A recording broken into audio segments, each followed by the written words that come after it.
Homespun by Leon Hale was Winedale Publishing's first book, and it is, in Hale's opinion, the best of his collections, both in terms of writing and editing as well as production values. It came about almost by accident. 8 years had passed since his previous collection from Shearer Publishing, and the publisher of that and several other Hale books, Bill Shearer, also a good friend, had died tragically the year before after a protracted illness. I remember approaching Noel Parsons, editor-in-chief of the Texas A&M Press, with a question. What would he think about our coming out with a new column collection from Leon Hale? He said that would be a great idea. The press would be very interested in supporting that. I had not, however, specified what I meant by our. In my mind, I would publish the book if they would distribute it, but I probably didn't put the idea in exactly those words, out of ignorance. In any event, I moved forward, setting up the company, learning how to publish a book traditionally.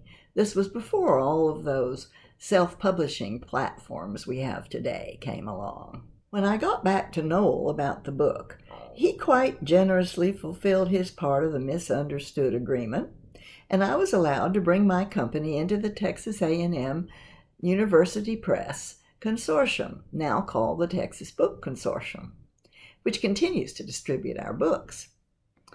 We had a rich trove of Houston Chronicle columns to sift through, and so the book is of high quality, anchored by 2 longer compilations, one on the annual trip Hale made with old friend Morgan to find spring, that we call Primavera, and the other his visit as a World War II vet to Normandy for the 50th anniversary. It was a regional bestseller for the year it came out, with Hale attracting large audiences to book signings all over the greater Houston area. He would read columns from the collection, and one of the most popular was that of Homer the Rat.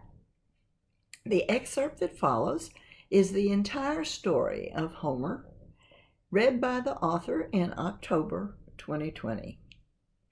Hope you enjoy it. Homer, come back. This story starts out entirely truthful and goes along that way for quite a few paragraphs. It's about an extraordinary rat. Every now and then in the house where we live, a rat gets in the attic. It chews on things and wakes us up in the middle of the night. We spend a good deal of money sealing places we think might admit rats. Still, they get in. I bought rat traps, industrial strength traps, the old-fashioned kind that go whap, and metal bar comes down and kills the rat. Except sometimes it doesn't kill the rat, but only traps it. And this is really not pleasant. I don't enjoy seeing even rats suffer. Also, I've never been comfortable setting a trap of that sort. I'm always afraid it'll go off while I'm handling it and break a finger for me. And in this business, where you work on a keyboard all the time, a broken finger is an injury of consequence. Almost better to break a leg. So I went to the hardware store and bought a trap that doesn't kill anything. It's a wire cage, 16 inches long and about 6 inches wide and 6 inches tall. The literature said bait it with peanuts. You put the peanuts on a trigger pan and set the trap door in one end of the cage. Rat goes in, touches a peanut, and clack. Door falls and traps that rodent. The second night, I caught one. And I mean, this was a serious rat. You could put a fuzzy tail on that thing and pass him off as a squirrel. All right, I had a rat in my cage. I hadn't thought of what I'd do when I caught one. Kill him? But how? Feed him poison, watch him die. Open the door, try to whack him with a stick when he runs out, shoot him here in the middle of town. "Why don't you take him somewhere and set him free?" my partner said. I had mixed feelings about that, but I drove to Memorial Park and carried the cage back in the woods and let the rat out. He went loping into the timber toward Buffalo Bayou. Seemed to me he loped funny. One of his hind legs looked splayed, as if it might have been injured and healed. 2 days passed. Then we heard rat chewing noises in the attic again. I got the peanuts out of the refrigerator and set the trap. That night, clack, got another rat.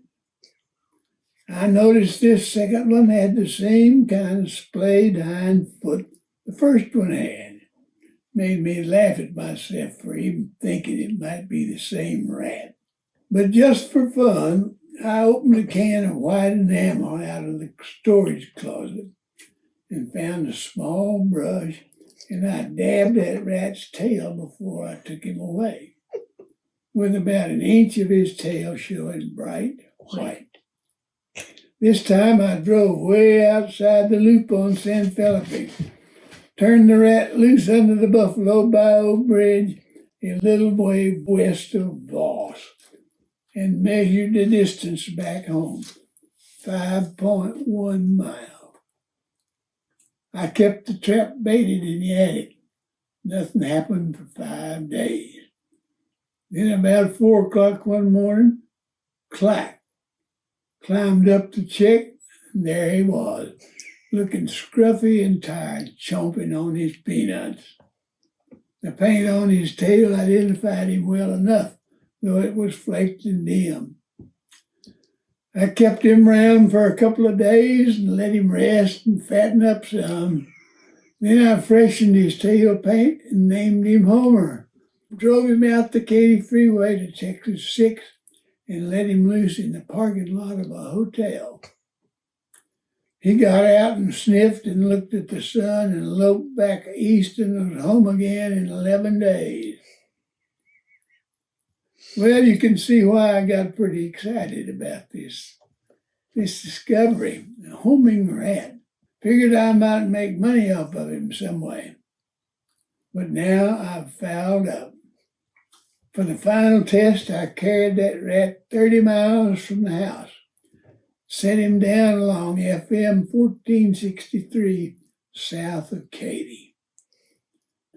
That was 3 weeks ago, and I haven't heard a squeak out of him, and I'm worried. He might have got run over by a pickup or caught by a hawk or a coyote out on that prairie.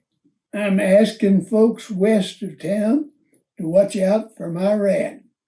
He's got a splayed right hind foot and a white tail and answers to the name Homer. Give him a handful of peanuts and point him east.